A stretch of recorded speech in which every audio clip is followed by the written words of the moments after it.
Hello students, आज हम discuss करेंगे class 9 chapter 3 civics constitutional design. Students, इससे पहले ऑलरेडी मैं इस चैप्टर की वीडियो डिस्कस कर चुकी हूँ जिसमें हमने एक्सप्लेनेशन पार्ट कंप्लीट किया है। आज मैं आप लोगों के लिए लेकर आ रही हूँ इंपॉर्टेंट क्वेश्चन एंड आंसर्स की वीडियो। आइए स्टार्ट करते हैं students. What do you understand by the term apartheid? Apartheid का क्या मतलब होता है? तो it refers to the official policy of racial suppression and ill treatment of blacks followed by white government. इसका मतलब होता है एक ऑफिशियल पॉलिसी है किसके बेसिस पे? Racial separation. रेशियल का मतलब रेस, मतलब on the basis of colour की बात करें, क्रीड की बात करें, और इल ट्रीटमेंट किया जाता है ब्लैक लोगों का वाइट गवर्नमेंट के द्वारा साउथ अफ्रीका के अंदर बिटवीन 1948 और 1989 के अंदर। तो this practice of racial discrimination remain for the longest period in south Africa. और साउथ अफ्रीका के अंदर ये प्रैक्टिस रेशियल डिस्क्रिमिनेशन की बहुत लंबे समय तक रही थी। Now next question, Indian leaders were inspired by which countries to frame the Indian constitution? Indian leaders किससे इंस्पायर्ड हुए थे? कौन सी कंट्रीज से इंस्पायर हुए थे जो उन्होंने इंडियन कॉन्स्टिट्यूशन बनाया था तब? तो सबसे फर्स्ट फ्रांस से। Many Indian leaders were inspired by the ideals of French revolution. बहुत सारे इंडियन लीडर्स जो थे वो इंस्पायर हुए थे जो फ्रेंच रेवोल्यूशन के आइडियाज थे उससे, and their revolution on liberty, equality and fraternity. Second, Britain से। ब्रिटेन में Indian leaders were inspired by the practice of parliamentary democracy in Britain. और पार्लियामेंट्री डेमोक्रेसी जो फॉलो किया जा रहा था उस समय ब्रिटेन में, उससे इंस्पायर्ड हुए थे। यूएस में their bill of rights was a great inspiration. वहाँ पर जो बिल ऑफ राइट्स का सिस्टम था उससे बहुत इंस्पायर थे। रशिया में the socialist revolution and the socialist economy of Russia also inspire the leader of India. वहाँ पर सोशलिस्ट रेजोल्यूशन चल रहा था और सोशलिस्ट इकोनॉमी जो थी रशिया की उससे इंस्पायर्ड हुए थे जब वो इंडियन कॉन्स्टिट्यूशन बनाया था। तो ये सारी कंट्रीज़ है जिनसे बनाने से पहले इन सारी कंट्रीज़ के कॉन्स्टिट्यूशन को एक बार देखा गया था। Now how was the constituent assembly form? किस तरीके से कॉन्स्टिट्यूएंट असेंबली फॉर्म हुई? The drafting of the constitution was done by an assembly of elected representative called the constituent assembly। जो ड्राफ्टिंग होती है कॉन्स्टिट्यूशन की वो किसके द्वारा की जाती है? एक नंबर ऑफ इलेक्टेड रिप्रेजेंटेटिव्स के द्वारा दी जाती है जिसको क्या बोलते हैं? कॉन्स्टिट्यूएंट असेंबली बोला जाता है। Election to the constituent assembly were held in July 1946। जो इलेक्शंस हुए थे कॉन्स्टिट्यूएंट असेंबली के सबसे पहले जुलाई 1946 में हुए थे। फर्स्ट मीटिंग जो थी वो दिसंबर 1946 में रखी गई थी। Constituent assembly was also divided in the constituent assembly of India and Pakistan after the partition. और पार्टीशन के बाद इसको डिवाइड किया गया था इंडिया और पाकिस्तान के बीच में। And the constituent assembly that wrote the Indian constitution constituted as many as 299 members. और कॉन्स्टिट्यूएंट असेंबली को रोट किया गया था, जो हमारा इंडियन कॉन्स्टिट्यूशन कॉन्स्टिट्यूट किया गया था, कम से कम 299 मेंबर्स थे उस समय। It adopted the constitution on 26 November 1949। Adoption तो हमने 26 नवंबर 1949 को कर लिया था, बट इफेक्ट में कब आया था? 26 जनवरी 1950 के अंदर, जो कि हमारा रिपब्लिक डे सेलिब्रेट करते हैं हम लोग।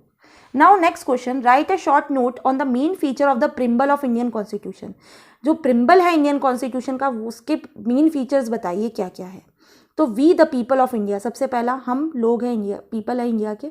तो जो कॉन्स्टिट्यूशन बनाया हमने, ड्रॉन अप किया, इनेक्टेड किया by people through their representatives and not handed to them by a king और एनी आउटसाइड पावर।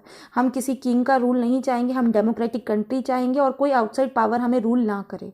सोवर्जन, सोवर्जन का मतलब people have supreme rights to make decision on internal as well as external matter. People के पास supreme rights है कि वो decision ले सकती है इंटरनल भी और एक्सटर्नल मैटर्स पे भी। Socialist, wealth is generated socially and should be shared equally by the society. जो वेल्थ है वो जनरेट किया जाए बाय सोशली और सबको बराबर हक बांटा जाए। नेक्स्ट प्रिम्बल के अंदर मेंशन है सेकुलर। सेकुलर का मतलब होता है citizen have complete freedom to follow any religion. सब लोग अपना धर्म फॉलो कर सकते हैं without any discrimination, but there is no official religion. किसी के लिए कोई ऑफिशियल रिलीजन नहीं है, everybody is free to follow any religion.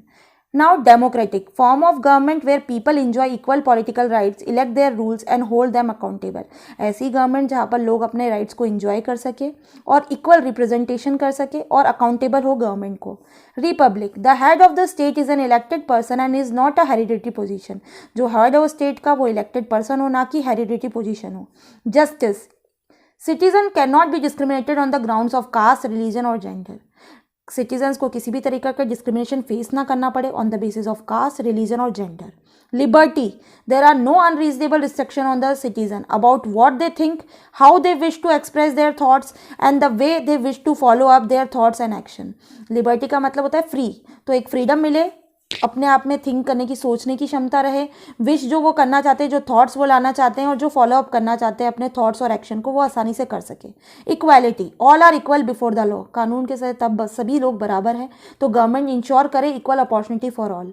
Fraternity, all of us should behave as if we are the members of the same family, सबको इस तरीके से बिहेव करना चाहिए कि वी आर ऑल फर्टर्निटी के साथ रहे, मतलब ब्रदरहुड के साथ रहे, पीस के साथ रहे। Now what are the main functions of a constitution, क्या फंक्शंस होते हैं कॉन्स्टिट्यूशन के? पहला function, it generates a degree of trust and coordination that is necessary for different kinds of people to live together, एक trust की भावना होनी चाहिए और कोऑर्डिनेशन होना चाहिए। It specify how the government will be constituted, how will have the power to take which decision. Specify करता है कि गवर्नमेंट किस तरीके से कॉन्स्टिट्यूट करेगी, किस तरीके से पावर का जनरेशन होगा और डिसीजंस किस तरीके से लेने। It lay down limits on the powers of the government and tell us what the right of the citizen are, हमें ये भी बताती है कि क्या चीज़ सही है लोगों के लिए। It express the aspirations of the people about creating a good society, और ऐसी एस्पिरेशन क्रिएट करती है कि सोसाइटी अच्छी बने। Now how did South Africa get independence, South Africa को किस तरीके से इंडिपेंडेंस मिली थी? As protest and struggle against apartheid had increase, धीरे धीरे जो अपार्थाइड सिस्टम है, मतलब रेशियल डिस्क्रिमिनेशन का जो सिस्टम था वो बढ़ा था वहाँ पर साउथ अफ्रीका के अंदर, तो गवर्नमेंट ने रियलाइज़ किया that regime change its policy, अब हमें कुछ ना कुछ करना पड़ेगा। तो discriminatory laws were repealed, ban on political parties and restrictions on the media were lifted.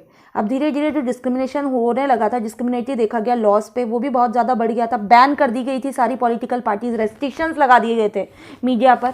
After 28 years of imprisonment, मतलब 28 साल जेल में बिताने के बाद जो नेल्सन मंडेला थे, walked out of jail as a free man, अब वो जब बाहर निकले वो एज अ फ्री मैन की तरह घूमे। Finally at the midnight of 26 April 1994 the new national flag of republic of South Africa was unframed, making the newly born democracy in the world. और उसके बाद फाइनली 26 अप्रैल 1994 को जाके नया flag वहाँ पर इंट्रोड्यूस किया, वो भी रिपब्लिक के लिए, डेमोक्रेसी के लिए। और जो अपार्थित गवर्नमेंट थी केम टू एन एंड, पूरी तरीके से यहाँ पर रेशियल डिस्क्रिमिनेशन का एंड हो गया, and paving the way for the formation of a multi racial government, और एक तरीके से फिर फॉर्मेशन हुआ मल्टी रेशियल गवर्नमेंट में और लोगों को सबको इक्वली राइट्स मिले। तो ओवरऑल स्टूडेंट्स जितने इंपॉर्टेंट क्वेश्चंस थे वो मैंने इस वीडियो में कवर अप कर लिए हैं। अब आपको करना क्या है, ज़्यादा से ज़्यादा मुझे कमेंट करके बताएं कि आपको ये वीडियो कैसी लगी, और जो स्टूडेंट चैनल पे नए हैं वो चैनल को सब्सक्राइब करना ना भूले, एंड साथ में नोटिफिकेशन बेल आइकन को जरूर प्रेस कर दे ताकि मेरी अपकमिंग सारी वीडियोज़ की नोटिफिकेशन आपको मिलती रहे। जल्द मिलते हैं नई वीडियो के साथ। Thank you.